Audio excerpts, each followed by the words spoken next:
রান্না হবে ফলি মাছ। হলুদ, মরিচের গুঁড়া দিলাম, হলুদের গুঁড়া, এবারে লবণ দিয়ে দেবো। এবার ভালোভাবে মাখিয়ে ভেজে নেব। এবার ভালো করে মেখে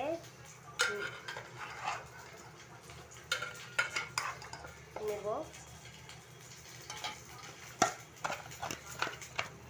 এই দেখো সুন্দর মাখা হয়ে গেছে। এরকম করতে ঢাকাতে ঢাকাতে, তাহলে হাতে হলুদ লাগবে, তাই এভাবে করে মেখে নিলাম। এপাশে মশলা রেডি করে নেব।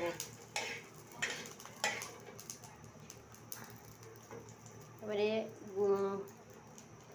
জিরা দিয়ে দেব,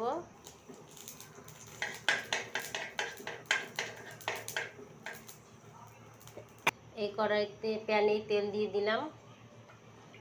এটার মধ্যে মাছ ভেজে নেব। একে একে সব মাছ দিয়ে দিলাম। এখন উল্টিয়ে নেব মাছটা একটু করে। বেশি ভাজবো না মাছ। এই দেখো মাছ উল্টিয়ে নিয়েছি, এবারে নামিয়ে নেব। বেশি ভাজবো না, মাছ বেশি ভাজতে হয় না, তাহলে খেতে মজা লাগে না। এই দেখো তুলে নিলাম মাছ। কড়াইতে তেল দিয়ে দিলাম, এর মধ্যে আলু ভেজে নেব। সামান্য একটু হলুদ দিয়ে নিলাম, একটু লবণ দিয়ে দিলাম। এবার ঢেকে দেবো।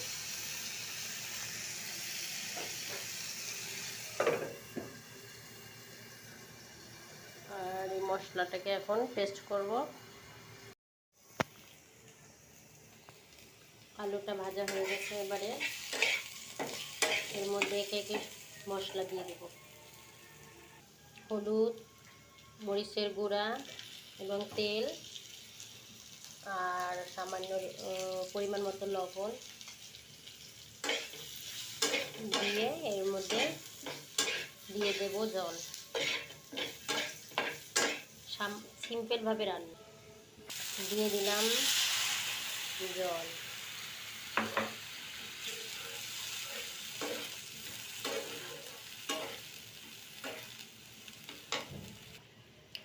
দিয়ে দিলাম মাছ।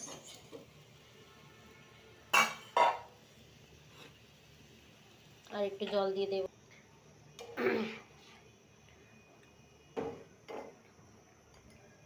এবারে চুলার জালটা একটু বাড়িয়ে দিলাম, এখন ফুটতে থাক। তারপরে এ দেখো ঢাকনা তোলার পরে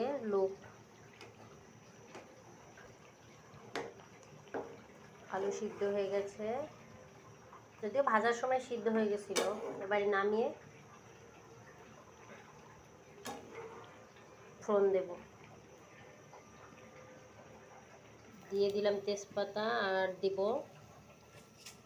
সরিষা। পাগল না, আসলে সরিষা না, জিরা দিছি তো ভুলে সরিষা বলে ফেলছি। এটা হচ্ছে ফোড়ন দেব, ওটা দিয়ে।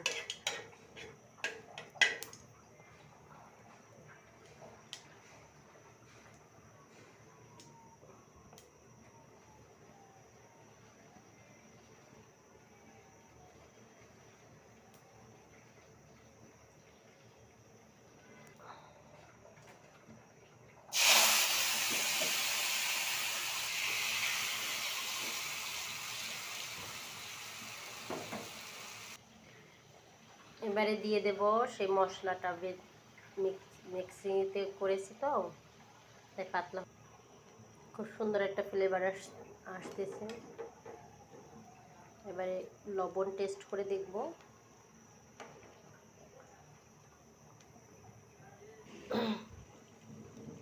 লবণ দিয়ে দিয়েছি একটু, আর এখন একটু চিনি দিয়ে দিলাম হালকা একটু।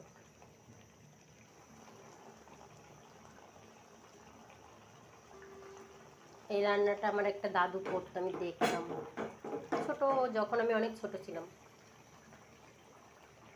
ওনার রান্না যে এত টেস্টি ছিল জানি না আমারটাও অতটা টেস্টি হবে কিনা, তবে খুব সুন্দর একটা গন্ধ বের হয়েছে। ওরা রান্না করতো সরিষার তেল দিয়ে। একটু সামান্য সরিষার তেল দিয়ে দিচ্ছি।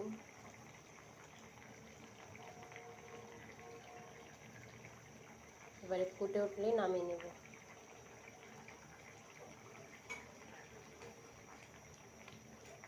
দেখছো গ্রেভিটা অনেক সুন্দর হয়েছে।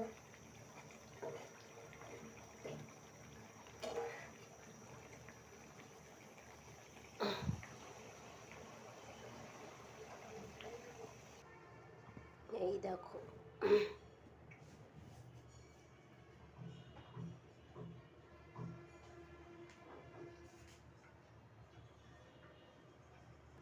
জানি না রান্নাটা খেতে কেমন লাগবে, দেখতে তো ভালো লাগছে। একেবারে পাতলাও না ঝোল, একেবারে গাঢ়ও না। ধন্যবাদ সবাইকে। এইভাবে রান্না করে খেয়ে দেখো, অনেক মজা লাগবে।